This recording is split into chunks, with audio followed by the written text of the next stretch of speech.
여러분, 소비마저 휘청인다. 그래서 국민소득이 추락할 수 있다.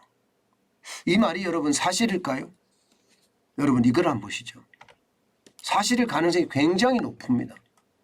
예, 지금 현재까지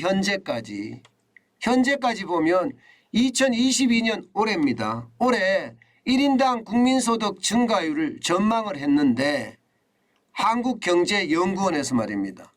마이너스 8.1%가 될 거라는 그야말로 비관적인 전망이 나왔습니다. 마이너스 8.1%예요. 그러면 여러분 우리가 소득이 거의 말입니다.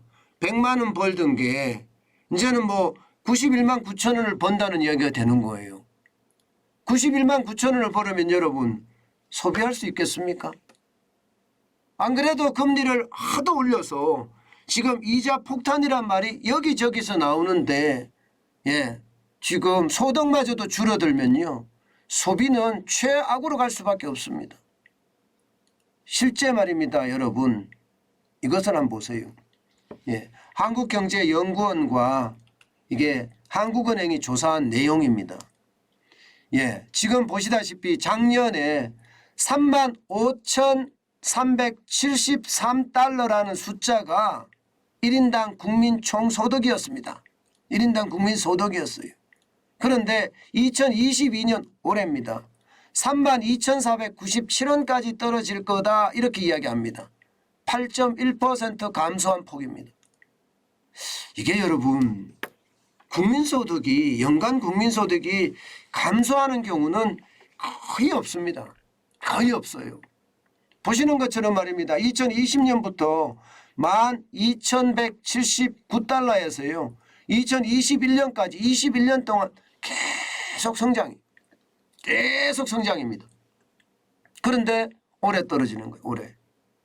저는 이것을 보면서요.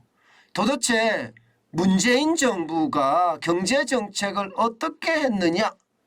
지난 5년간 경제를 얼마나 망쳐놨느냐를 보여주는 단적인 지표라고 생각을 합니다. 물론 원달러 환율이 지금 워낙 올라갔기 때문에 그 영향도 분명히 있습니다. 그 영향도 분명히 있지만 중요한 것은요. 1인당 국민소득이 떨어진다는 사실이에요. 이것 때문에 이게 경제 악순환이 시작이 된다 이렇게 이야기할 수 있다는 사실입니다. 여러분 소득이 줄어들면요. 당연히 말입니다. 소비는 줄어들 수밖에 없습니다. 그러니까 2022년 1월부터 시작해서 9월까지 8월만 빼고요. 8월이 4.3% 소비가 소매판매 지수가 엄청나게 늘어난 건 빼고는 대부분이 0%대 마이너스입니다. 지난 2월에가 0%였고요. 나머지는 전부 다 마이너스입니다. 2022년 1월에는 마이너스 2.0%나 되고요. 올 9월에도 마이너스 1.8% 이게 굉장히 높은 숫자입니다. 절대로 낮은 숫자가 아닙니다. 결국 말입니다. 지표들이 말해주고 있죠. 지표들의 어떤 추세선이 말해주고 있습니다. 결국 소득이 줄어들어서 소비를 덜한다. 야, 이것은요. 우리 경제에서는요.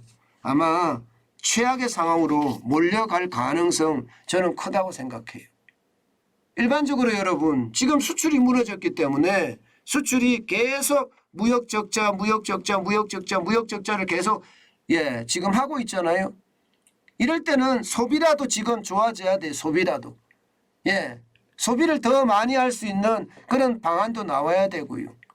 지금 윤석열 정부에서 소비를 진작시킬 수 있는 정책을 저는 펴는 것 같지 않거든요. 잘 안 들리잖아요. 그죠? 잘 안 들려요. 그래서 제가 자꾸 추경호 경제부총리 경제팀은 뭔가 이게 경각심이 좀 부족한 거 아니냐. 위기에 대한 어떤 의식이 좀 부족한 것 아니냐. 이런 이야기를 제가 하는 것도 그런 이야기입니다. 실질적으로 지금 국민 소득도 떨어진다고 하죠. 소비도 지금 최악이죠. 수출도 점점 나빠지죠. 그러면 경제는요. 경제는 점점 나빠질 수밖에 없습니다. 여러분 소비는 우리 경제의 버팀목입니다. 수출은 우리 마음대로 할 수가 없다고 하지만 소비는 어떻게 하든 정부의 정책적인 방안으로 이게 더 늘릴 수가 있거든요. 저는 그런 상황 빨리 만들어내야 된다고 생각을 해요.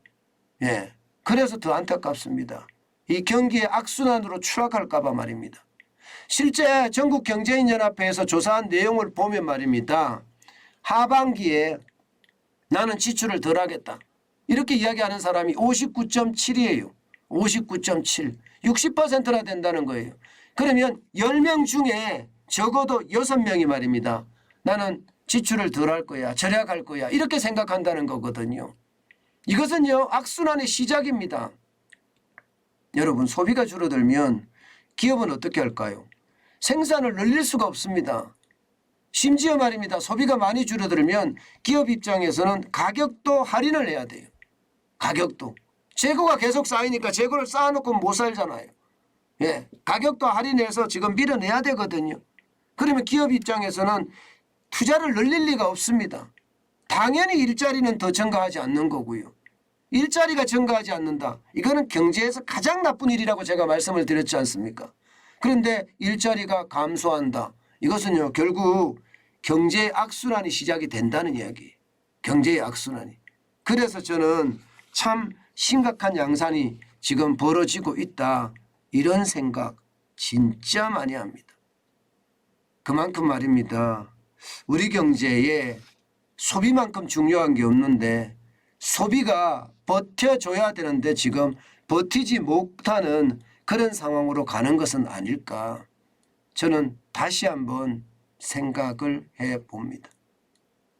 참 소비가 못 버텨주면 경제가 침체가 더 빨라진다는 사실인데 예, 지금 그 어느 때보다 빨라지지 않겠느냐 하는 게 시장의 저는 전망이라고 봅니다. 여러분, 이게 결국 결산을 할 거 아니에요. 예, 결산이라는 게 올 연말 결산도 있고 내년 3월 말 결산도 있습니다. 기업이 대부분 보면요. 만약에 올 연말 결산하면 기업들의 실적치가 나빠지는 거 구조조정 시작이 될 거고요. 내년 3월 말에 또 이게 결산을 하면 4월부터 이게 구조조정이 시작이 될 겁니다. 그만큼 내년 상반기가 어렵다 하는데 소비마저 위축이 되니 더 어려워질까? 저는 걱정이 됩니다. 참 안타깝죠. 그러나 그게 현실입니다.